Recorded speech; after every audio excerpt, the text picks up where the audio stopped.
took a break for a second, and yeah. So there's people hopping around on the worlds. Just kidding me.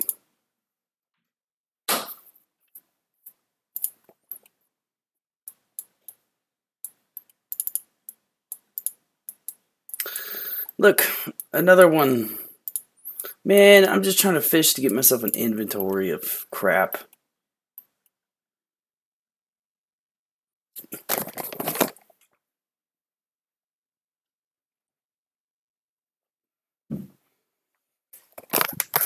There was a dude that got completely one-shot by a Sarah Strike dude. Oh, fucking...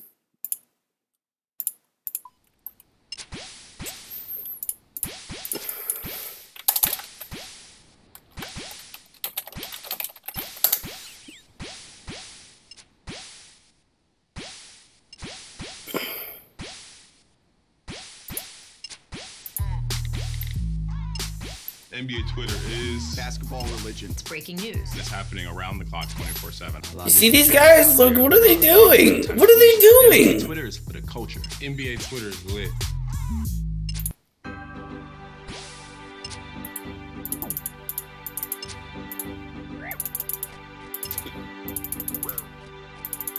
I want to bait him in. Can we bait him in?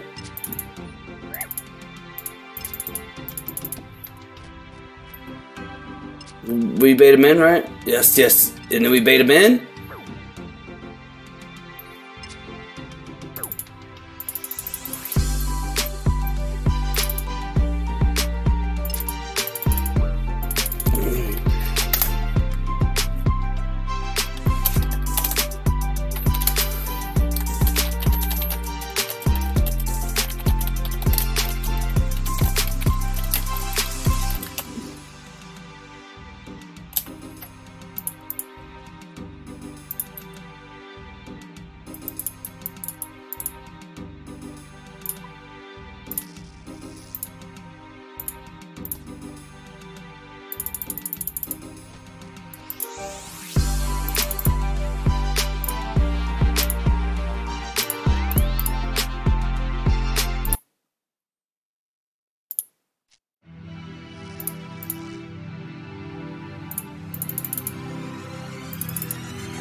These people got no life, dude.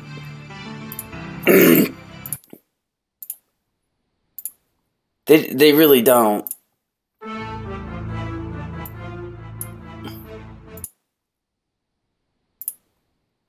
Sunday.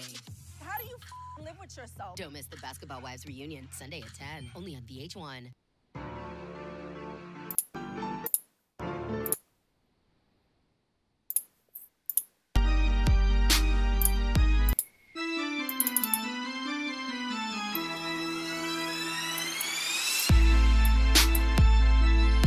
Again?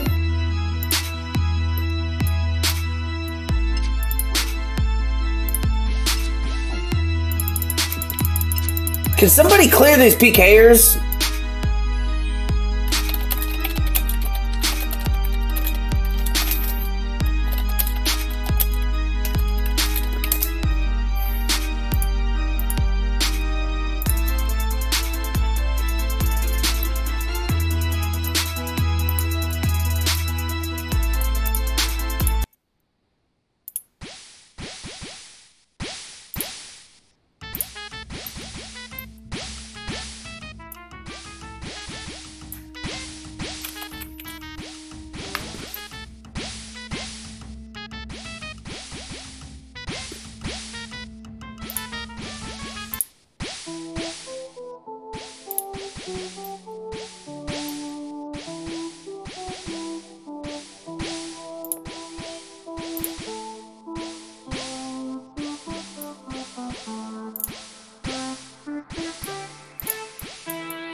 Look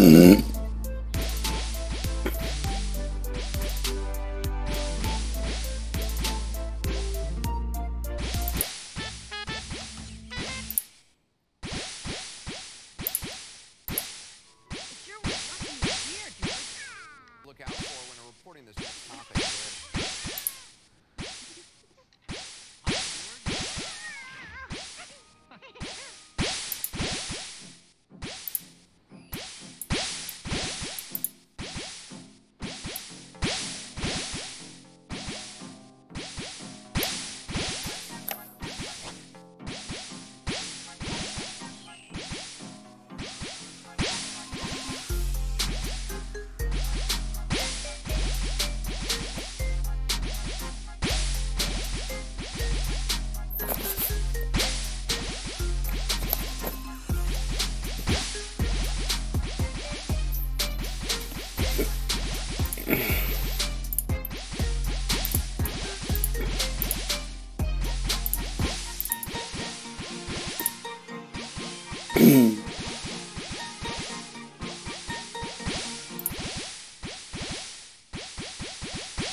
Yeah, that's the music.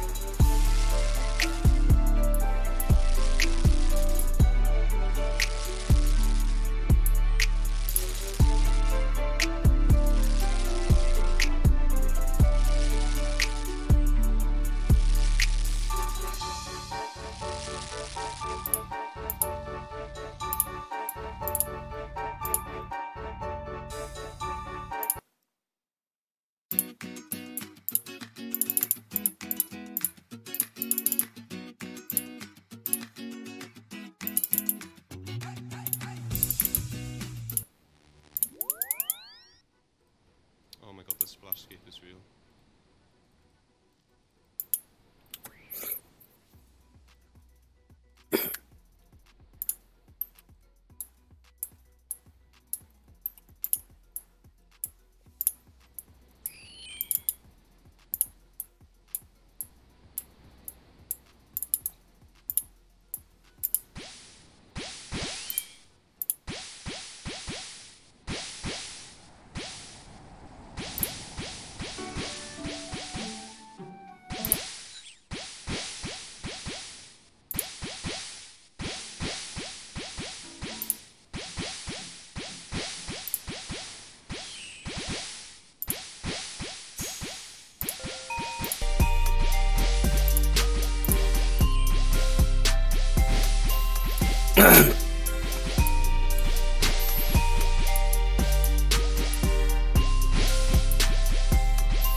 I don't know why. I tried to snare him that one time and it didn't kill me.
here we are. Here we are. This, my friends, is the shop. Havenly brings you quick, fast, professional interior design at an affordable price. Go to havenly.com today. Right now, but to Brew, and it might be all over from now. Without the restore, I'm going to ramble on as I always do, but I want to see some action, so... in here, and now it's just a battle of the 1v1s. Who is the best hybrid? Which clan is going to take it? Here we go, we're about to find out. Straight off the bat, Jelka versus Gazing, getting the VLS spec in with the 23. Worthwhile stacking up the damage early on. The 30 barrage, 2 on the DD. Gazing showing his worth right now. Not just able to beat Boaty, like we said before. Getting the prey on prey melee too, predicting that from Jelka. He's doing a fantastic job right now. And if he keeps this pressure, he's going to go a long way. Another VLS spec potentially. I feel like if you're Jelka, when you had the ACB in your repertoire and your opponent you want to create space, right? You had that out DPS with the ACB, just and again, he's heard you, man. He's heard you. He's going for the barrages, stepping away, putting in the tag. Oh, there it is. Playing really, really well there. Looks like Blazers go forward into the finals for one of the first times, I believe, apart from Manx obviously getting the win once. Believe so, yeah.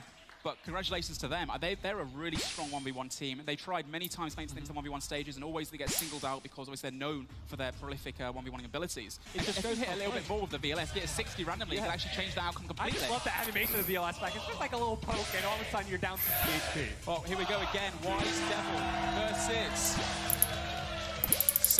Bolt. I'm not going to pronounce that. We've got Fools v Cutthroat. This is going to be an interesting fight. Who's damaging the damage? Finally, he starts to create some space, right? That's the advantage of having Mage over your opponent. You could freeze him and then create some space, force him to stick with that range attack, and just try to take it. When you go into melee damage, just try to go in a diagonal square across, so they can't melee you back. Going for the smite, he realizes he can't really come back at this situation, and now that means that a Fool's One is going to go down, which means the final is going to be between 57 smack as well. CT and Fools in the final to take it. Fair play to him though, he put up a great fight, but I think the Armadillo, ultimately, the Mage defense bonus on that stuff, not even the Zuriel staff can fight it, and obviously killing Armadillo in Deadman mode with such low stats for a lot of players, and an incredibly dangerous area too. Notice from chat there though, is they both said #Fools, and CE said respect from Finland, so maybe it was Fools. Wait, so you think the top 3 players potentially might all be from Fools right now? That is unbelievable. They went under the radar the whole way through. 80 players made it through to the 1v1s, not only through the top. That's ridiculous. Your range tank, we'll find out right here.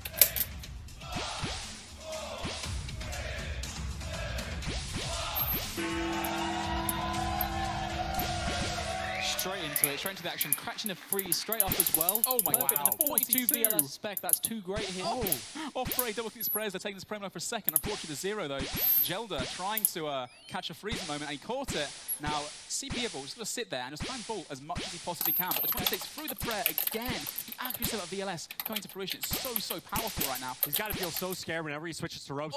Mitigating his melee defensive bonuses as Piebolt says, now it's my turn. He unleashes some VLS damage onto his opponent, trying to take control of the tempo of the fight. Just take a look at the supplies remaining for each player. Piebolt, lots of food remaining. Maybe there's some on the floor for Jelka as he's down to just a couple of shards from the one. But obviously, C does have that vengeance. If it comes in any second now, there's only the 9. Jelka's only just standing in there. Trying to panic a little bit. Got the Baron still on, trying to catch freezes. Can he catch the freeze? He needs to catch it. There it is. He's got a slight chance now to come back. 60 hit points down. There's the venge. But he's still alive. That's all that matters right now. 28. Oh my god, he's doing really well to come back. Like 70, 88. Oh, this still here now. Biggest turnaround I've ever seen. He has no spec left for either player. And there it is. Oh no! 33 so close. My gosh. Again, like I said before, the Armadillo. Fantastic ending for him. Guys, we have a winner.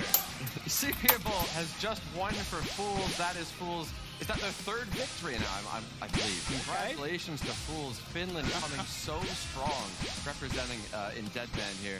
What a final that was. So I was in contact with the leader of Fools, and he was like, no, we're not really going to be playing this tournament. Actually, Lit are just too big. Because Lit have gone around, they've got the alliances from every other big clan, however many you can think of, really. Just so many people grouping together, take Fools and rot out. And they were like, you know what, it's really just not worth their time. We might have a few people playing, nothing really too big. And then you go and see them representing the majority of the top even 50, playing so well, then going on to win it seemingly a little easily, actually. Yeah, they fooled you, they fooled us, and now they wind up walking away as the autumn champions. What a crazy turnaround. Yeah, we actually have a little message that's come through from the winner.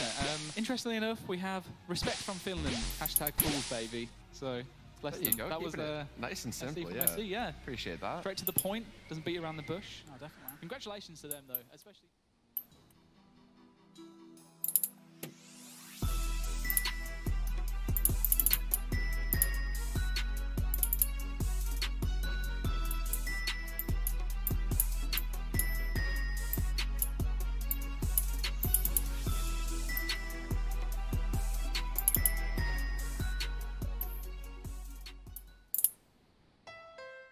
Clearance deals have been extended, but only for a limited time.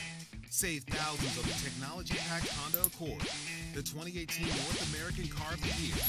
But hurry, these deals won't last long. See your North Georgia Honda dealer today.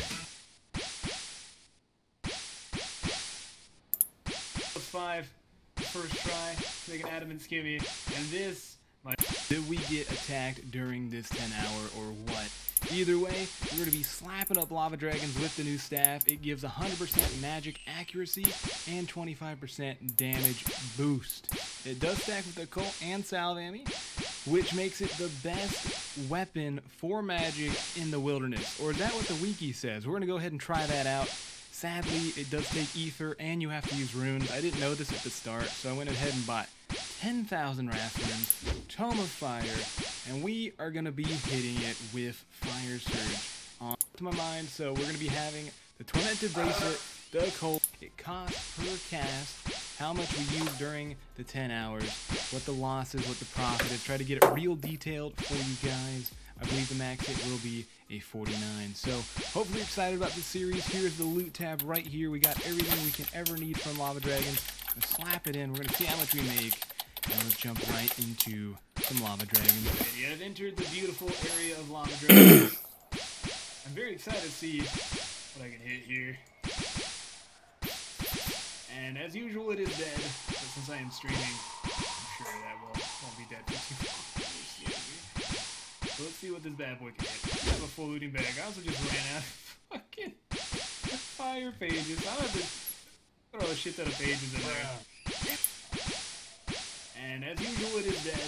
But since I am streaming, I'm sure that won't be dead for too long. Let's see what this bad boy can hit. I have a full looting bag. I also just ran out of fucking fire pages. I don't have to throw a shit ton of pages in there. And I forgot my summer bomb! Oh my god, so scuffed! Why could this weapon just not use runes, damn it? Starting this video out, I kind of want to see how many kills is it possible to get an hour with this staff. It is the strongest staff.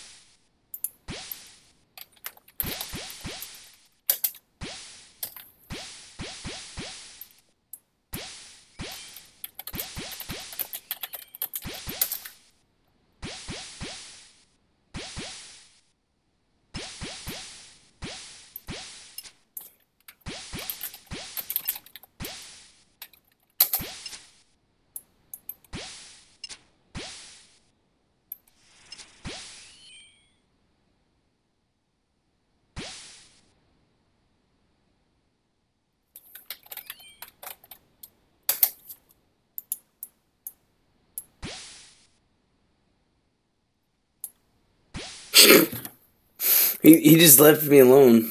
He just left me alone.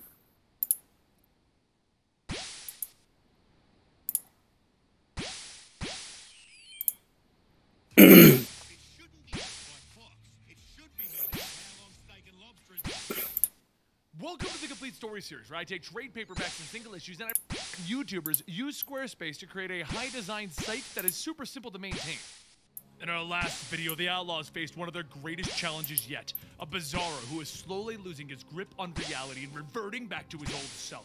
With Bizarro's personality rapidly changing, Artemis began to investigate the cause and learned that Bizarro had been self-medicating on a supply of Lex's synthetic kryptonite. While Artemis forced Bizarro to destroy the kryptonite, Jason himself was dealing with his own problems, as he was given letters that came from his father while under Ma Gun's care. As the rain comes down on Potter's Field Cemetery, Jason looks back holding his shovel, telling a group of armed men that tonight is not the night. One of the men calls out that they aren't sure who he's looking for, but Penguin said that he may as well be digging his own grave. Without saying a word, Jason spins around, hitting the man's knee, and he proceeds to beat the men with a shovel, thinking to himself, yeah, not a good night. However, this all started 1 hour earlier at Ma Gun's School for Wayward Boys. Jason sits by a fire reading through several letters left for him by his own father. The first was left by Ma Gun herself, though, and she explained how much regret she was filled with by holding back these letters that his father had sent to him while he was growing up. She did this so that she would have more control over the boys, but for Jason, these letters could have changed his entire life. With that, hopefully one day he could forgive her, because she knows in her heart she can never forgive herself. Jason tears open the first letter from his father that he had written while in prison. He wrote that it looked like the judge threw the book at him, keeping him locked up for a very long time. But while sitting in prison, it has given him time to reflect on the things that were important to him. One of those things was his son, how much he doesn't want him to be like him. It all started when he was younger and became a self-employed dealer working for the big pharma. He would deal to kids, bums, junkies, it didn't matter who. Business is business. That is, and it wasn't. The day that he met the girl who later would become Jason's mother, and she walked into his life. He knew that he should not have sold her. He should have told her to walk away, and even above things. Jason pulls the letter back up and he begins to cry. And then he notices something else inside of the envelope. He picks it up and sees a photo strip from his father and him.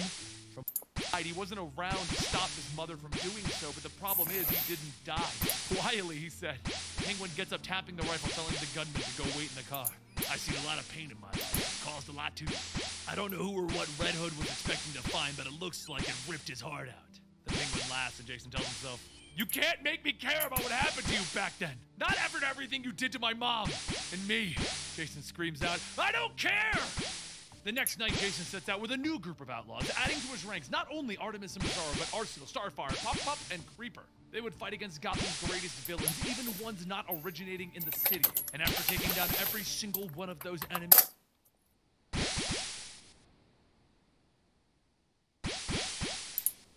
Welcome to the complete story technology that Bizarro has created. This has gone askew. As Artemis gets closer to the base, the Bizarro projection calls out, please be aware. Any attempt of entry to the facility will be met with immediate death. This base will self-destruct in 8 minutes and counting. Artemis asks, it's going to self-destruct over the city? Thousands of people will be killed. And the Bizarro projection says, tens of thousands to be exact. She shouts to shut down the self-destruct, but the Bizarro projection tells her that is impossible. The facility and everything else came from the mind of Bizarro and can no longer exist now that his intellectual capacity has regressed. Have a nice day. As the projection fades, Artemis yells for Bizarro to wait, and once it leaves, she throws her axe into the base of it, telling it, bring it back!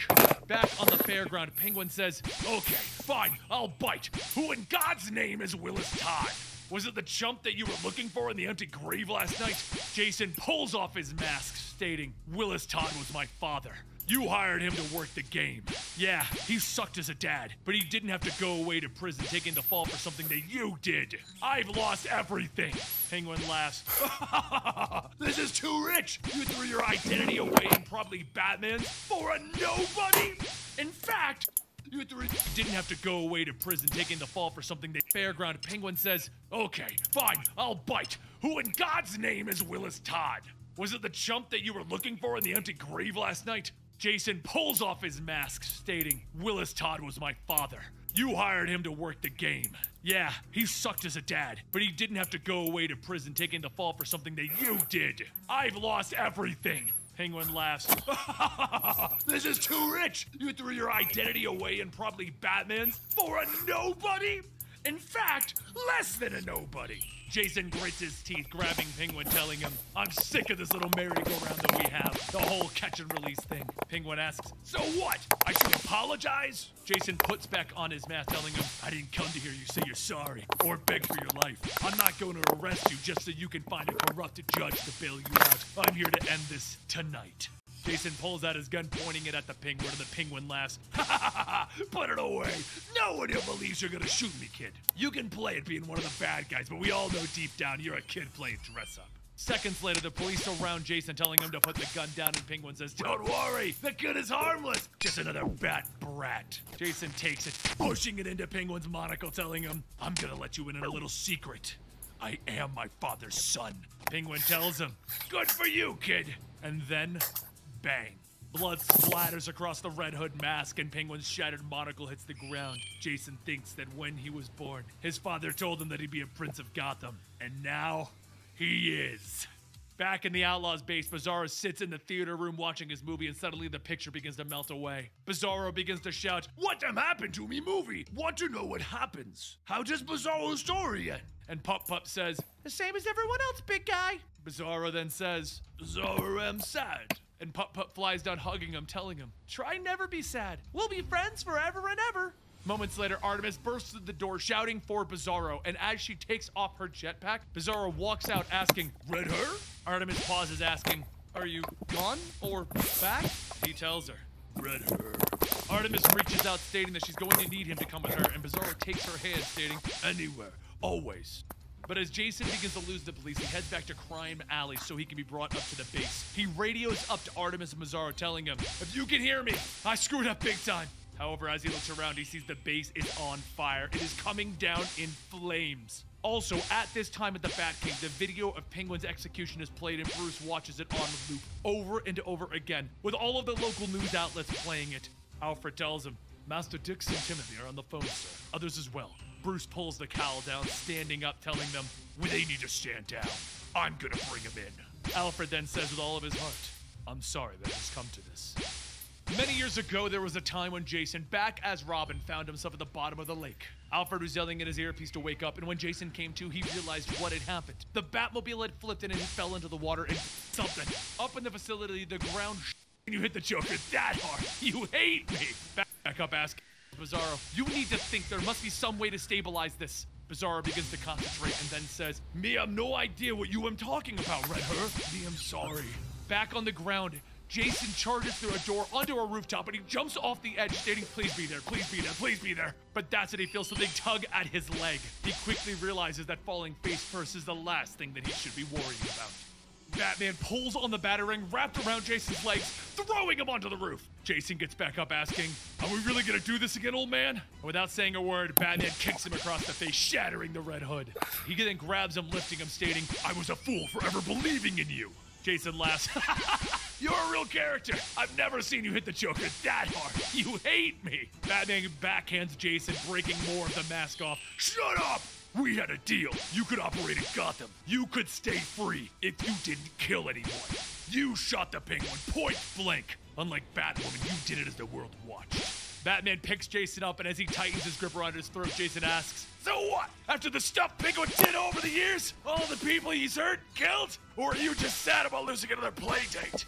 Batman pulls Jason to him, headbutting him to the ground, stating, no more jokes, Jason, no more excuses, no more Red Hood. As he pulls his fist back, suddenly he disappears into a hole. And Bizarro floats there, stating, no more him talking. Batman make Bizarro's head hurt. Jason says, what? How? And Bizarro tells him, Red Her said find you. She said I'm important. Am you okay, Red Him? As Bizarro flies off, Jason says, yeah, bud, I'm good. Back in the facility, Artemis tries to go through the controls to stop the bomb from falling, and she asks herself, what could they have done? What have they done to this city? As Bizarro holds Jason up, he tells her, you don't need to be asking yourselves that. We need to figure out how to stop it.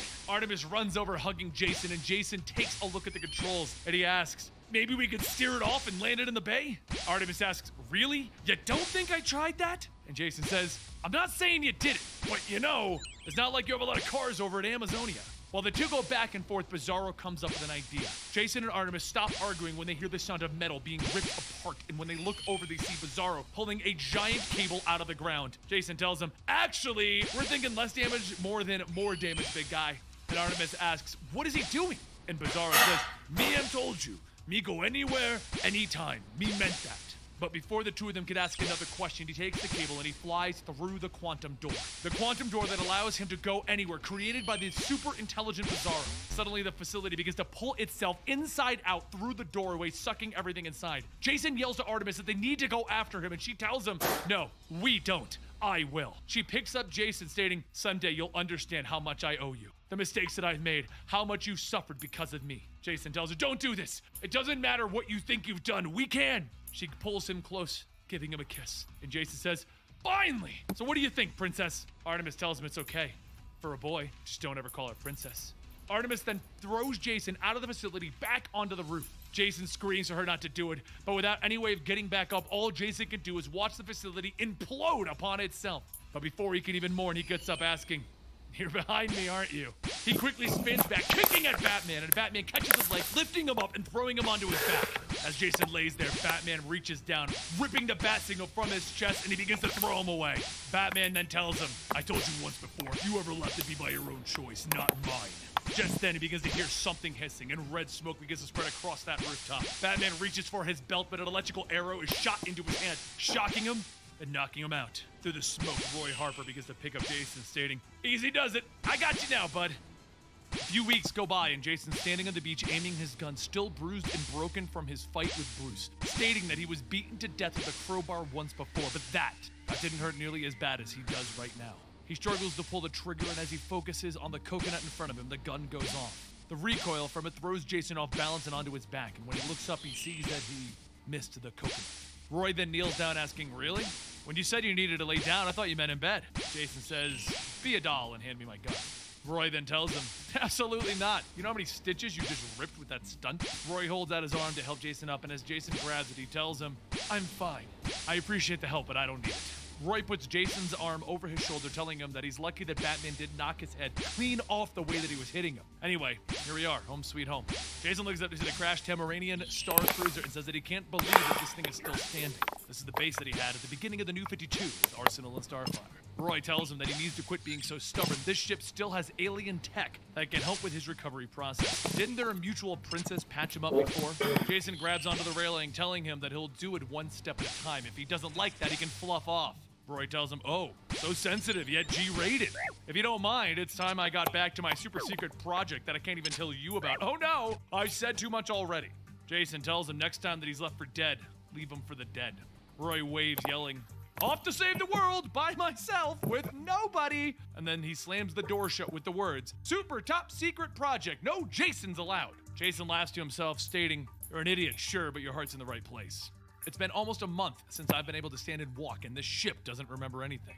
As Jason stands by the door, it opens up and a voice says, "Jason Todd, enter." Jason looks up to see Princess Corey, Starfire, First Lady of the Outlaws. Corey says, "I'll be praised. It's been too long." Jason smiles and says that he didn't think that she'd be here.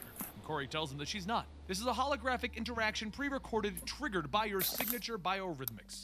I'm sorry that I'm not able to help you with whatever problems have brought you home, but you should always feel like you're among family here." Jason sighs, taking a seat, stating, "Yeah, right, because I'm so good at being a part of a family." Meanwhile, in Roy's super secret project room, he sits in front of a hologram of Croc, stating that he needs to shoot Amanda a thank you letter for allowing this. Croc tells him that she'll get her pound of flesh, is what she does. Roy goes on telling him that he just wants to be able to help his friend. He just can't figure out the Outlaws. Croc tells him, "I hear you. I got a friend who can't pull his own head out of his butt either. But really, are you in any position to help when your own life is crap?" Roy looks down, telling him, "Truth bombs. Haha. Yeah, I don't have a good answer for that." Croc tells him, "Sure you do. Maybe it's time to go back to rehab." And Roy says, "I might know a place." Croc then tells him, "Great, give him a call." And Roy says, "Right now isn't good. I'm in the middle of something, but let me finish here and I'll go. I promise." Croc tells him, "The first live and addict kid." So I get an epic plane and a new phone. And I get this one free. You got it.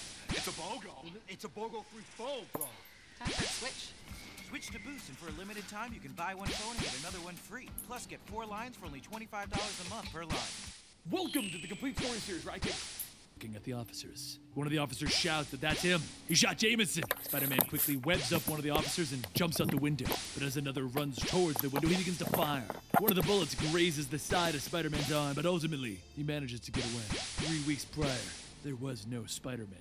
No one even had an idea about what was to come over the city. Down below at Riverside Drive, Daily Bugle reporter Ben Urich arrives to take shots of the squatters that have built up a tiny little shantytown along the Hudson. Jonah told him to get the pictures of the broken men and the helpless women, the snot-nosed kids in rags, the pictures that'll make people weep. Urich asks one of the squatters if he could take a picture, and the man asks, what is he representing? Urich tells him, the Bugle. So the man opens up his coat, showing newspaper strapped to him for heat, stating that the Bugle's got some good paper. Front pages on his chest, sports page, telling him that the kid's got a... 隊長。ああ。出てこいよ。冷圧消して隠れるなんざ、隊長格のすることじゃねえだろうが。